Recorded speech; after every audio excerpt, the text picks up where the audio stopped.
आज बेटे के साथ सुलोचना जी अमेरिका जा रही थी क्योंकि उनका बेटा उन्हें लेने के लिए आया था।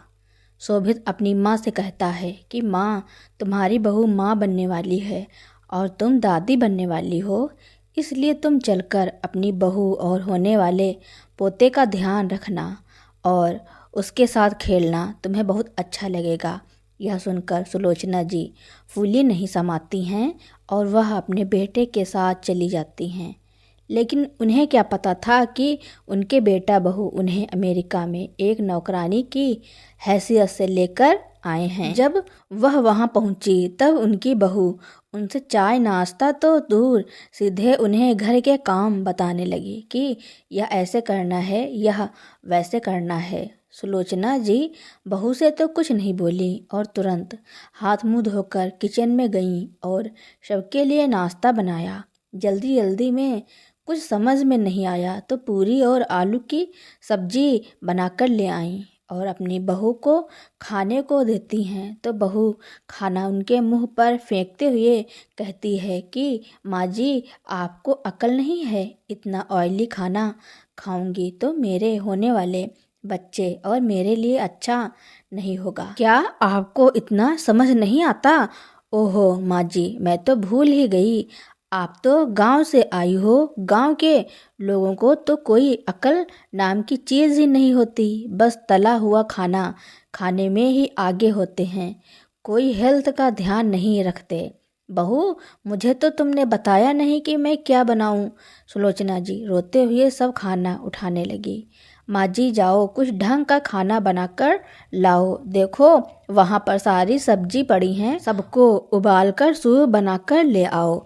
मैं सुबह सुबह सूप जूस पीती हूँ और यह खाना तुम खा लेना, फेंकना नहीं, क्योंकि खाना बर्बाद होगा तो पैसे भी मेरे ही जाएंगे, आपका तो पर्स खाली ही होगा। सुलोचना जी को घर में एक दिन भी नहीं हुआ और बहू ने अपने रंग दिखाने शुरू कर दिए। धीरे धीरे समय बीता और सुलोचना जी ने अपना नसीब समझ बैठी, क्योंकि उन्हें लगा गांव में ही वह रहेंगी तो किसके पास, क्योंकि उनके पति तो उनको अकेला छोड़कर भगवान के पास चले गए।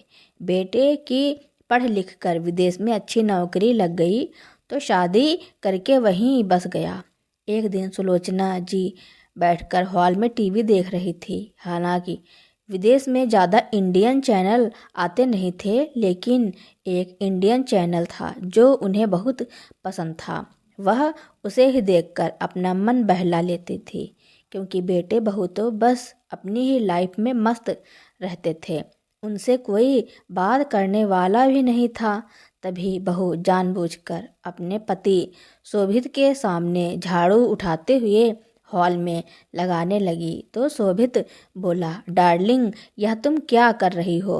तुमको डॉक्टर ने रेस्ट करने को बोला है, इसीलिए तो मैं माँ को मेड बनाकर गांव से यहाँ लाया हूँ ताकि वह तुम्हारा ध्यान रखे, और तुम झाड़ू लगा रही हो।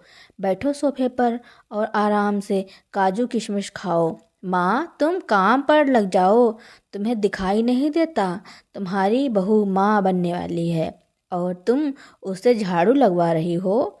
वह झाड़ू नहीं लगाएंगी, झाड़ू आपको लगाना पड़ेगा। सुलोचना जी अपने बेटे का मुंह देखती रह गई कि बीबी का दर्द दिखाई देता है और माँ थोड़ा सा बैठी तो उसको बर्दाश्त नहीं होता। बीबी के सामने यह मुझ पर हुक्म चला रहा है कि मैं झाड़ू लगाऊं। कभी हमने भी तो गांव में अपने सास ससुर की सेवा की, पर कभी भी कमलेश जी मुझे नहीं बोले कि मेरी माँ से काम करवाओ और तुम आराम करो। वह मन ही मन सोचने लगी कि अरे बेटा विदेश क्या आया कि विदेश की हवा लग गई, उसी के रंग में ढल गया, अपने संस्कार सभ्यता सबको बेच खाया। ऐसे ही दिन बीत गए और बहू की डिलीवरी का समय आ गया। आजकल सुलोचना जी बहुत खुश थी, क्योंकि उनके घर एक नन्हे पोते ने जन्म लिया है। वह अपने दिन को याद करने लगी कि जब मेरा बेटा हुआ था तो सब कितनी बधाई दे रहे थे, लड्डू बंटवा रहे थे कि सुलोचना जी, कमलेश जी के घर बेटे ने जन्म लिया है। और आज मेरा बेटा भी बाप बन गया है। सच कहते हैं लोग, समय बीतते देर नहीं लगती। सुलोचना जी बेटे से बोलती हैं कि बेटा बधाई हो, तू बाप बन गया है, अब तेरी जिम्मेदारियां बढ़ गई हैं। और बहू को आशीर्वाद देती हैं।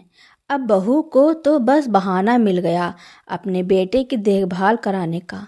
थोड़ा बहू जो पहले हाथ चलाती थी वह भी जी चुराने लगी। घर का सारा बोझ अब सुलोचना जी पर आ गया। पर सुलोचना जी अपने पोते को देखकर बड़ी खुशी से सारा काम कर दिया करती, मुंह से एक शब्द नहीं निकालती।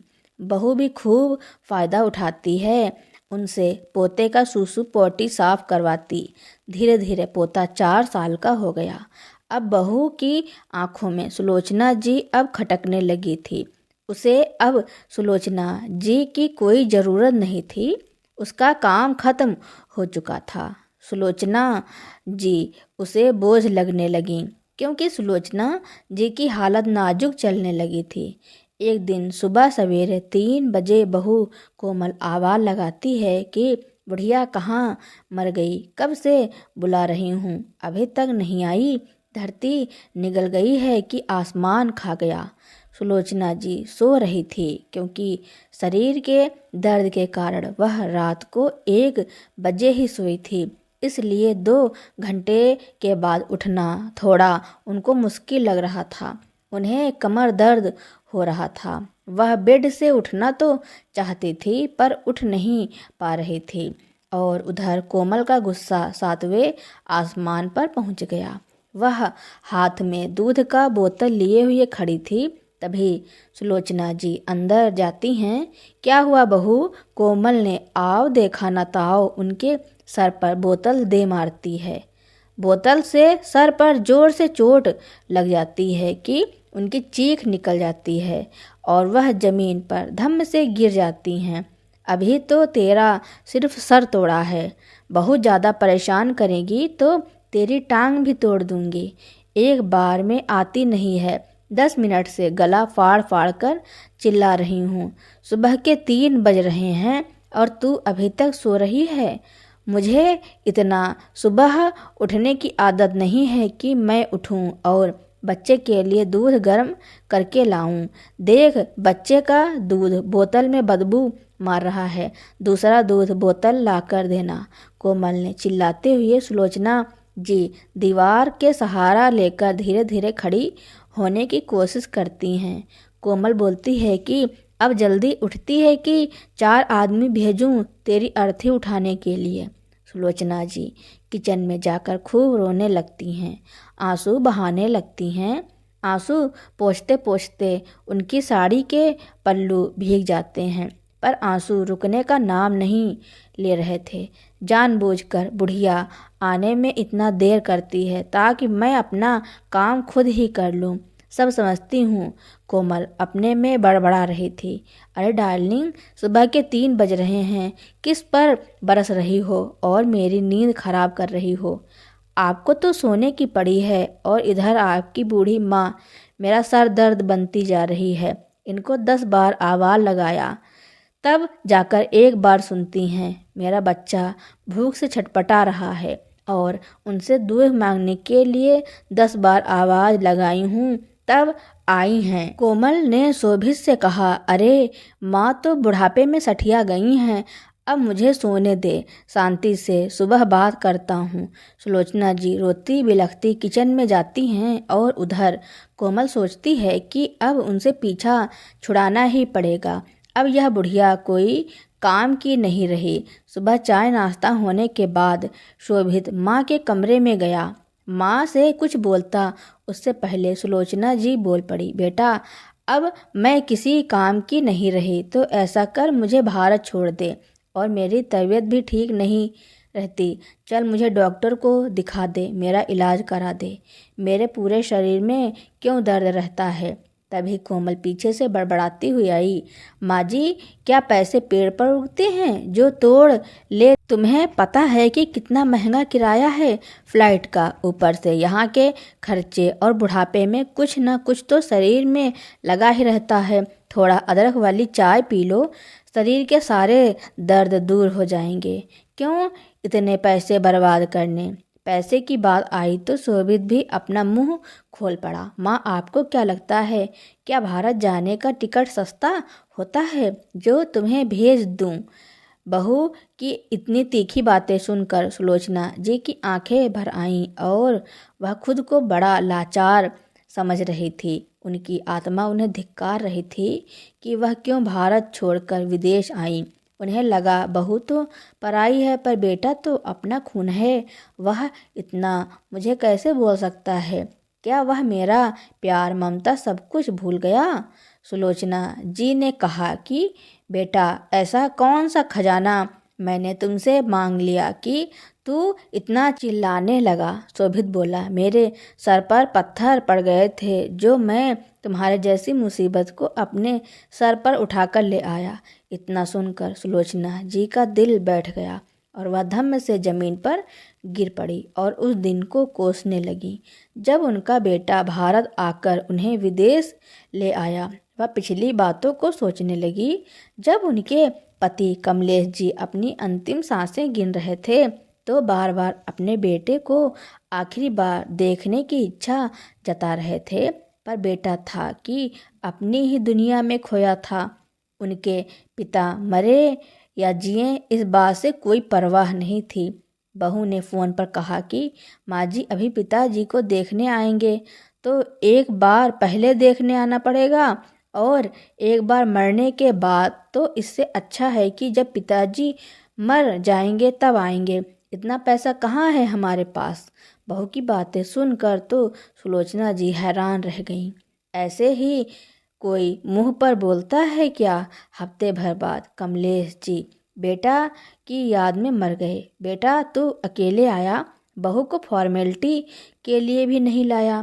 बेटा पिताजी का अंतिम संस्कार करके दूसरे दिन ही जाने लगा तो रिश्तेदार लोग कहने लगे कि 13वीं तो हो जाने दे तब जाना बेटा।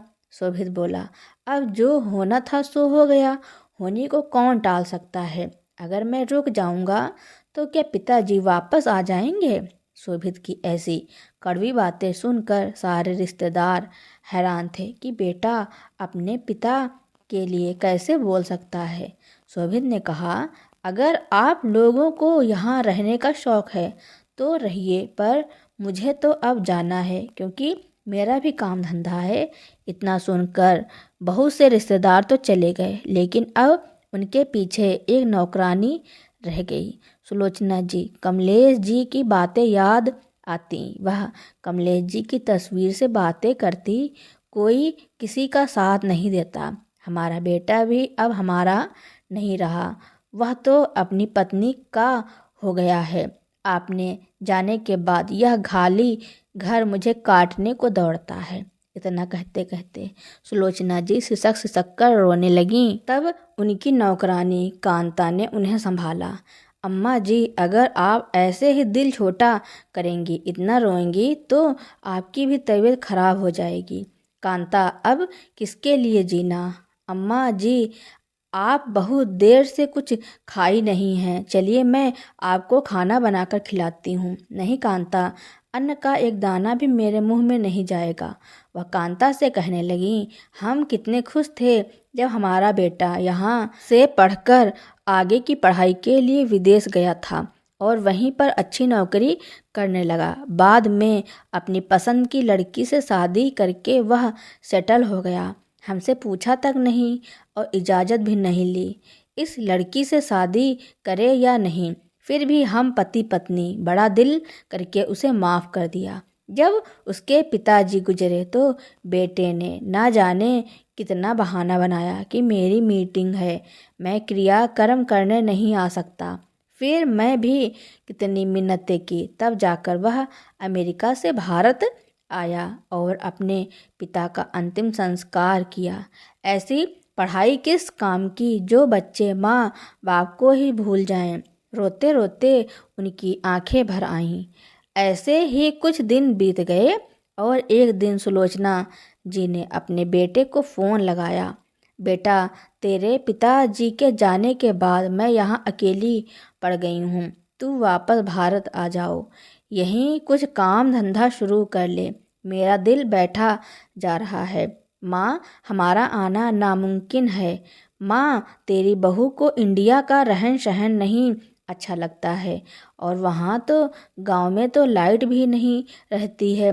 बेचारी घुट घुट के नहीं जी पाएगी। माँ, मुझे ही वहाँ का रहन सहन नहीं पसंद है। बहू तो विदेश में पली बड़ी है, उसे क्या पसंद आएगा?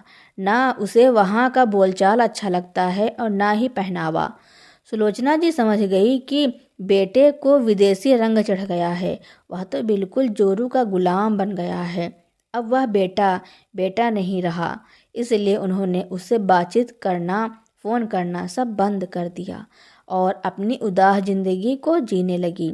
ऐसे ही दिन काटने लगी और एक दिन वह अपने गांव की पड़ोसन, जो उनकी खास सहेली थी, उनके घर अपना दुख बांटने को बैठी थी कि तभी दरवाजे की घंटी बजी। तो सुलोचना जी की सहेली ने दरवाज़ा खोला तो सामने शोभित को खड़ा देखा तो वह चौंक गई। शोभित बेटा, तू यहाँ? शोभित का नाम सुनते ही सुलोचना जी भी चौंक गईं। अपने सारे गिले शिकवे भूलकर बेटे को गले से लगा लिया और कहा कि बेटा, तू आ गया मुझे लेने। देख रेखा, मैं कहती थी ना कि मेरा बेटा जरूर आएगा, पर तू नहीं सुनती थी कि विदेश बेटा गया तो पराया हो गया। आजकल के बच्चों का भरोसा नहीं है, पर मेरा बेटा कितना अच्छा है। देख रेखा, यह सब कहते हुए एक बच्चे की तरह सुलोचना जी अपने बेटे को गले से लगा लिया और उसे खूब आशीर्वाद देने लगी। शोभित बोला, माँ, मैं तुझे लेने आया हूँ और हमें जल्द से जल्द चलना होगा, पर उससे पहले अपने घर जमीन जायदाद को बेच देंगे कि मुझे यहाँ बार बार आना ना पड़े। और पता है, तू दादी बनने वाली है। तेरी बहू ने तो तुझे बुलाया है कि बच्चे के समय में दादी का होना कितना ज़रूरी है, और तेरा पोता पोती के संग खेलने में दिन कैसे बीत जाएगा तुझे पता नहीं चलेगा। सुलोचना जी यह सब सुनकर तो चहक कर बोली, क्या मैं दादी बनने वाली हूँ? बेटा, तुझे पहले बताना चाहिए था। मैं अपनी बहू के लिए कुछ गोंद वाले लड्डू बनाकर ले चलती हूँ। जब वह लड्डू खाएगी तो बच्चा भी हष्ट पुष्ट होगा। माँ, अभी लड्डू छोड़ो और जल्दी से अपना सामान पैक करना शुरू करो और मैं घर बेचने का इंतजाम करता हूँ। सब फाइनल करके चलेंगे। रेखा जी यह सब सुन रही थी। उन्होंने सुलोचना जी को दूसरे कमरे में बुलाया और बोली, यह क्या कर रही है तू सुलोचना? तू तो बिल्कुल ही भोली है। देख, कभी इतनी हड़बड़ी में ज़मीन बेचेगी तो अच्छे दाम नहीं मिलेंगे, और आजकल के बच्चों का कोई भरोसा नहीं है। तू फिलहाल के लिए ऐसा मत कर। रेखा जी के पति राधे श्याम जी भी सारी बातें सुन चुके थे। उन्होंने भी राय दी कि सुलोचना जी, मैं तो खुद प्रॉपर्टी डीलर हूँ और जब कोई अच्छा खरीदार मिलेगा तो मैं तुम्हें बताऊँगा। सुलोचना जी को उनकी बातें ठीक लगीं और वह भी अपना घर बेचना नहीं चाहती थी, क्योंकि उस घर से उनके पति की यादें जुड़ी हुई थी और वह अपना घर छोड़कर भी नहीं जाना चाहती थी। पर उन्होंने अपनी नौकरानी कांता की देख रेख में, जो कि उनकी बहुत वफादार थी, अपना घर छोड़कर अपने बेटे शोभित के साथ अमेरिका चली गईं। और आज यह हालत हो गई, अपनी ज़िंदगी के साथ उन्हें समझौता करना पड़ा। विदेश में अपने बेटे बहू के साथ मन मसोस कर रहना पड़ रहा था। एक रात बहू उन पर अत्याचार करती, कभी खाने को भी नहीं पूछती। पूरा दिन बहू उनको कोसती रहती, काम की ना काज की, दुश्मन अनाज की। हमारी छाती पर यह मूंग दल रही है। बुढ़ा तो खुद चला गया और बीमार बुढ़िया को मेरे सिर पर मढ़ कर चला गया कि मैं उनकी सेवा करूं। कुछ दिन बाद उनकी बहू कोमल ने कहा कि माँ जी, चलिए मैं आपको डॉक्टर को दिखा देती हूँ, आप थोड़ा कमज़ोर भी लग रही हैं। बहू की प्रेम भरी बातें सुनकर सुलोचना जी को थोड़ा अजीब लगा, पर उनको जाना भी मजबूरी था। वह उनके साथ गाड़ी में बैठ गई। बेटा भी उनके साथ चला गया। माँ जी, अभी 12 बज रहे हैं और डॉक्टर के बैठने का समय 1 बजे है। हमारे पास 1 घंटे का समय है, तब तक हम लोग चाय पी लेते हैं। लीजिए, यह चाय पीजिए ताकि आपको थोड़ा एनर्जी मिल जाए। बहू का यह रूप उन्हें थोड़ा खटक रहा था।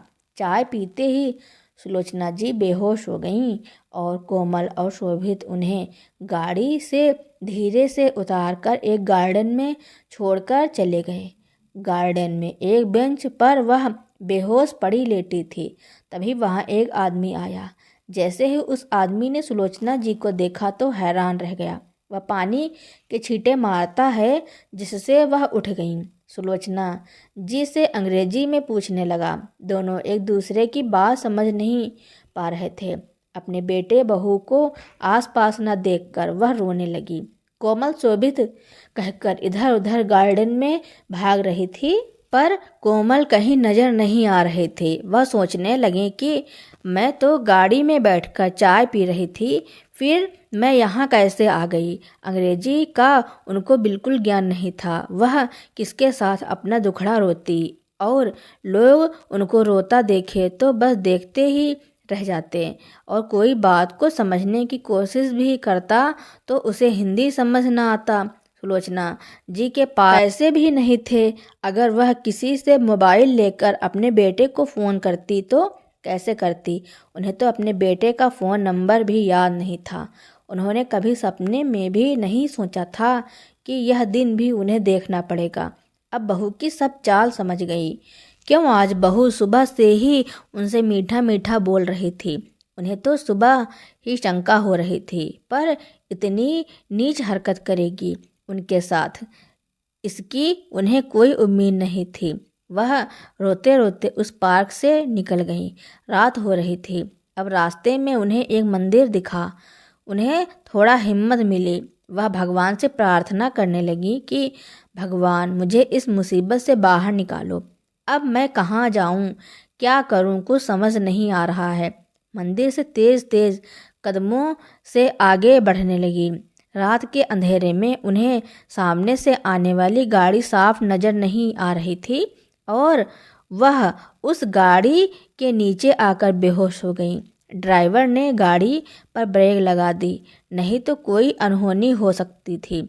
एक आदमी उस गाड़ी के नीचे उतरा और देखा कि उनकी गाड़ी के नीचे एक बूढ़ी औरत जाकर बेहोश हो गई, तो उन्हें वह अपनी गाड़ी में लेकर अपने घर आया और होश आने पर बूढ़ी अम्मा को खाना पानी दिया और बोला कि अम्मा जी इंग्लिश में बोला, तो वह आदमी समझ गया कि यह अंग्रेजी नहीं समझ पाती, तो उसने हिंदी में कहा, क्योंकि उसे हिंदी का थोड़ा बहुत ज्ञान था।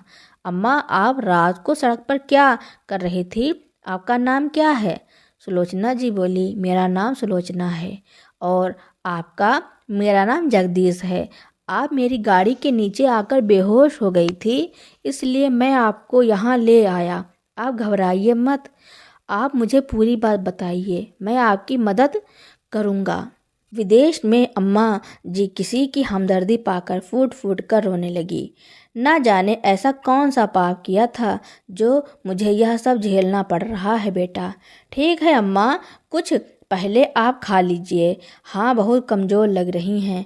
खाना खाने के बाद जगदीश ने उनके हालात का कारण पूछा। तब सुलोचना जी रो रो कर अपनी सारी बात बताई। जब जगदीश उनकी बातें सुन रहा था तो उनकी भी आंखें भर आईं कि बेटे बहू ऐसा घिनौना काम करते हैं।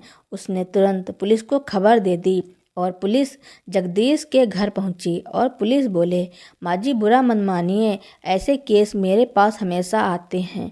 लोग अपनी माँ को विदेश लाते हैं, उनसे काम करवाते हैं और जब माँ बीमार हो जाती हैं, दवाइयों पर खर्च करना पड़ता है, तो ऐसे ही दर दर की ठोकरें खाने के लिए वह सड़कों पर उन्हें छोड़ देते हैं, घर के बाहर निकालकर ऐसे फेंक देते हैं। पुलिस की बातें सुनकर सुलोचना जी हैरान रह गई। वह अंदर से पूरी तरह से टूट चुकी थी। अगले दिन पुलिस सुलोचना जी को लेकर उस अनजान जगह पर पहुंची जहां पर उनके बेटे बहू ने उन्हें छोड़ा था और साथ में जगदीश भी उनके साथ था।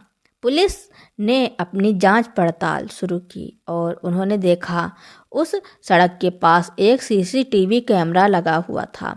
सीसीटीवी कैमरा खोलकर देखा तो उनकी बहू उनकी चाय में कोई दवा मिलाकर पिला दिया और बेहोश होने के बाद उनके बेटे ने धक्के मारकर गाड़ी से उतारा और गार्डन में ले जाकर छोड़ दिया। जब कैमरे में सुलोचना जी ने यह सीन देखा तो वह डर गईं। क्या बेटा, यह दिन दिखाने के लिए लोग पैदा करते हैं।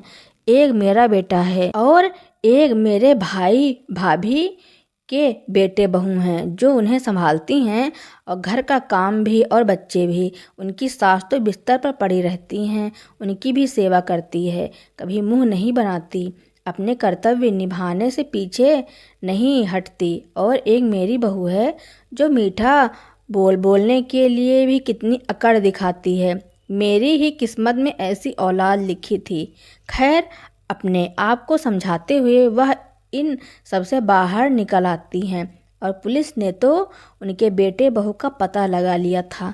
जगदीश भी उनके बेटे को देखकर चौंक गया था। पुलिस ने उनके बेटे का पता तो लगा लिया। सुलोचना जी अब अपने बेटे की शक्ल नहीं देखना चाहती थी।